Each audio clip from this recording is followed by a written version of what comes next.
সাহাবায়ে কেরামের নামাজ কেমন ছিল? শরীরের মধ্যে তীর ঢুকে গিয়েছে, তীর ঢোকার পরও তারা নামাজ ছাড়তে পারে নাই। আল্লাহর নবী একটি যুদ্ধের ময়দান থেকে তিনি ফিরে আসছিলেন, জাতুর রিকা। আল্লাহ পাক মেহেরবানি করে মুসলমানদেরকে বিজয়ী করে দিলেন। আল্লাহর নবী ফিরে আসছেন, প্রতিমধ্যে রাত হয়ে গেল, পাহাড়ের গিরিপথ। আল্লাহ নবী সাহাবায়ে কেরামকে ডাক দিয়ে বললেন, মাইয়া হারিসুল মুজাহিদিনা ফি সাবিলিল্লাহ, এমন কি আছে তোমাদের মধ্যে রাতের বেলায় আল্লাহ পাকের রাস্তায় এই মুজাহিদদেরকে পাহারা প্রদান করবে? একজন আনসারী সাহাবী আব্বাদ বিন বাশির রাদিয়াল্লাহু তাআলা আনহু তিনি দাঁড়িয়ে গেলেন। তিনি বললেন, লাব্বাইকা ওয়া সাদাইকা ইয়া রাসূলুল্লাহ। আল্লাহ নবী আবার জিজ্ঞাসা করলেন, মাইয়া হারিসুল মুজাহিদিনা ফি সাবিলিল্লাহ, এমন কি আছে যে রাতের বেলায় এই মুজাহিদদেরকে পাহারা প্রদান করবে? একজন মুজাহিদ, একজন মুহাজির সাহাবী হযরত আম্মার বিন ইয়াসির তিনি দাঁড়িয়ে গেলেন।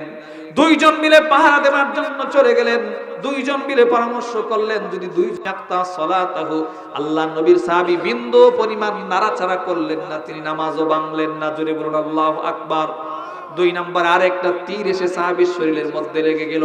আল্লাহ নবীর সাহাবী লাম ইয়াতাহাররাক ওয়া লাম ইয়াক্তা সালাতাহু, এবারও তিনি বিন্দু পরিমাণ নাড়াচাড়া করলেন না, নামাজও ভাঙলেন না।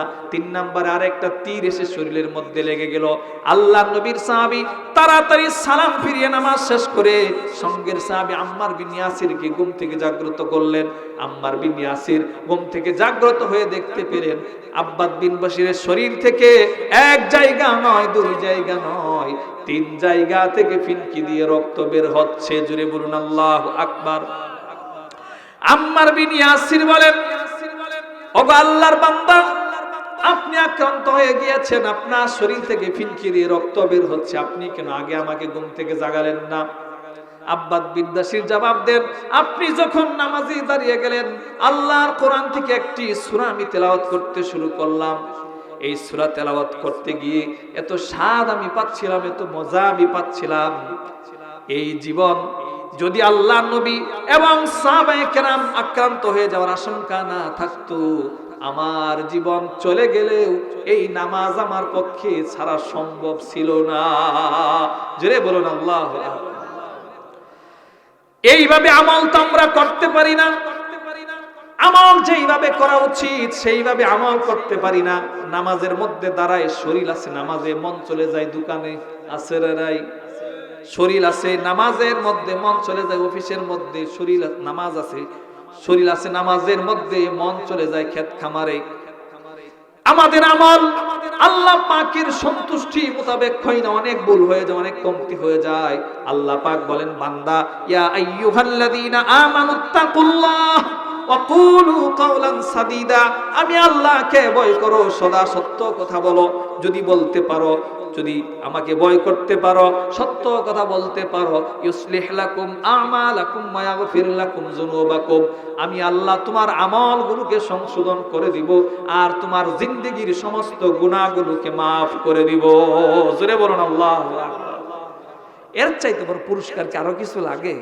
আল্লাহ পাক যদি আমার আমলগুলোকে সঠিক করে দেন আর গুনাহ maaf করে দেন, এটাই তো বড় চাওয়া।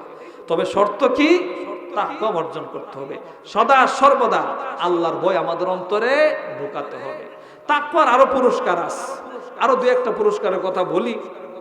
রাত তাহাজ্জুদের সময় এই যে আপনারা বসে আছেন, কোরআনের কথাগুলো শুনছেন, প্রত্যেকটা মুহূর্তে আপনাদের আমল নামায় তাহাজ্জুদের সওয়াব আল্লাহর ফেরেশতারা লিখছে। জোরে বলুন আল্লাহু আকবার। কত রাত, কত আজে বাজে কাজে চলে যায়, ঠিক কিনা? আজকে না হয় কোরআনের এই তাফসীরুল মাহফিলে একটু সময়টাকে অতিবাহিত করি, ঠিক কিনা? তাকওয়ার আরো একটা পুরস্কার গ্রহণ করুন আল্লাহর কোরআন থেকে। আমাদের জীবনে আল্লাহর বরকত রহমত দরকার আছে না নাই? এই তাকওয়া যদি অর্জন করতে পারি, আল্লাহ পাক আকাশ এবং জমিনের যত বরকতের দরজা আছে সব কিছু আল্লাহ পাক খুলে দিবেন। কথাগুলো কার? আল্লাহ।